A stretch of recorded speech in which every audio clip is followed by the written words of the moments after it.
Hi to one and all. Video మటుకు మీరు చూడండి. Wanted to inform you something. ఈ ఛానల్ వచ్చేసి couple of months లోనే నా యూట్యూబ్ ఛానల్ అనేది మానిటైజేషన్ అయిపోయింది. Due to so many things నేను మళ్ళీ కూడా వీడియోస్ అవి చేయలేకపోయాను. I just wanted to come back అన్నమాట with something. అంటే పీపుల్కి ఒక హెల్పింగ్ లాగా చేయాలి అని నేను అనుకుంటున్నాను. Helping in the sense Pawan Kalyan చెప్పినట్టు మనకి పీపుల్కి హెల్ప్ చేయాలంటే there are so many different ways. ఎవరికి తోచింది వాళ్ళు చేయొచ్చు, దానికి పవరే ఉండాల్సిన అవసరం లేదు అని చెప్పారు కదా. నాకు చాలా థింగ్స్ తెలిసి వచ్చి I just wanted to come back with this thing అని అనుకుంటున్నాను. ఇది కరెక్టో రాంగో మీరే చెప్పండి. కరెక్ట్ అయితే కనుక లెట్ మీ నో. అని ఏంటి అంటే చాలామందికి లైక్ చిన్న ఏజ్లో 30sలోనే లైక్ హెల్త్ ప్రాబ్లమ్స్ కానీ మెంటల్గా ఫిజికల్గా they are suffering a lot. హాస్పిటల్స్లో కనుక్కున్నప్పుడు పీపుల్తో నేను కొంతమందితో మాట్లాడాను. వాళ్ళు ఏం చెప్పారు అంటే వాళ్ళకి షేర్ చేసుకోవడానికి due to the busy lifes share చేసుకోవడానికి పీపుల్ లేరు. చాలా మంది వల్ల వాళ్ళు సఫర్ అయ్యారు. ఐదర్ ఫ్రెండ్స్ కానీ లైక్ నైబర్స్ కానీ రిలేటివ్స్లో కానీ చాలా మంది వల్ల మనం సఫర్ అవుతూ ఉంటాము.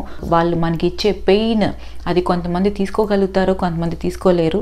దానివల్ల పీపుల్ కొంతమంది డిప్రెషన్లోకి వెళ్ళిపోయి they are suffering a lot.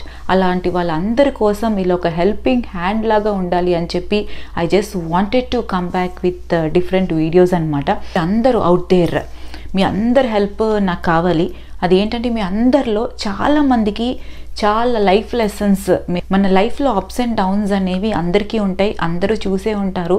Out there me experiences మాతో షేర్ చేసుకోండి. మీ నేమ్ అవన్నీ ఏమి బయటికి రాకుండా జస్ట్ మీ స్టోరీని ఇలాంటి ఒక స్టోరీ ఇలా జరిగింది, సో ఈ స్టోరీ వల్ల ఈయన ఇలా దానిలో నుంచి బయటకు వచ్చారు అని ఒక బూస్టింగ్ స్టోరీ, అలాంటి ఒక ట్రూత్ మీరు మాకు పంపించండి. నా ఇన్స్టాగ్రామ్ ఐడి కూడా నా యూట్యూబ్లో ఉంది. సో దానికి మీరు పంపిస్తే కనుక మీ నేమ్ బయటికి రాకుండా ఆ స్టోరీని అంతా చదివి చూసి దాన్ని అనలైజ్ చేసి ఎలా చెప్పాలో అలా చెప్పి నేను అలా చేద్దామని వీడియోస్ అనుకుంటున్నాను. ఇది కూడా ఒక హెల్పింగ్ హ్యాండ్ లాగా ఉంటుంది.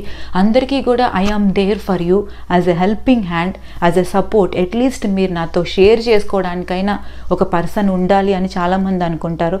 వాళ్ళందరికీ ఆ పర్సన్ని నేనే అవ్వాలి అని నేను అనుకుంటున్నాను. అది ఎంతవరకు కరెక్టో రాంగో నాకు తెలీదు. అందరికీ కూడా ఈ వేలో హెల్ప్ చేయాలని నేను చాలా స్ట్రాంగ్గా అనుకున్నాను. సో దానికి మీ అందరి సపోర్ట్ నాకు కావాలి. మీ ఎక్స్పీరియన్సెస్, మీలాంటి ఎక్స్పీరియన్సెస్ వల్ల ఈ జనరేషన్స్లో ఎలా తట్టుకోవాలి, ఎలాగా మేము స్టెప్స్ తీసుకోవాలి, ఎలా ఉండాలి, ఎలా ఉండకూడదు అనేవన్నీ కూడా మీరు మాకు హెల్ప్ చేసిన వాళ్ళు అవుతారు. Do share your experiences with us. అది రోజు ఉగాది శుభాకాంక్షలతో స్టార్ట్ చేసి ఉగాది తర్వాత నుంచి అలాంటి వీడియోస్తో నేను మీ ముందుకు రాబోతున్నాను. ఈ పాడ్కాస్ట్ వీడియోస్తో కూడా నేను ముందుకు రాబోతున్నాను. సో మీరు నాకు సపోర్ట్ చేస్తారని నేను అనుకుంటున్నాను. Please do support me. And నా ఐడియా మీకు నచ్చితే ప్లీజ్ డూ షేర్. వరకు నేను ఏ వీడియోస్ లైక్ చేయమని కానీ వాచ్ చేయమని కానీ షేర్ చేయమని ఎప్పుడు చెప్పలేదు. This is the first time I'm asking you. ఎందుకంటే అందరికీ కూడా హ్యాండ్స్ టుగెదర్ అందరం కూడా అందరికీ హెల్ప్ చేయాలని నేను అనుకుంటున్నాను. ఇంకా మీరే మా ఛానల్లో వచ్చి మాట్లాడతాను అంటే కూడా మీ వీడియో కూడా పంపించండి. అలా కూడా ట్రై చేద్దాము.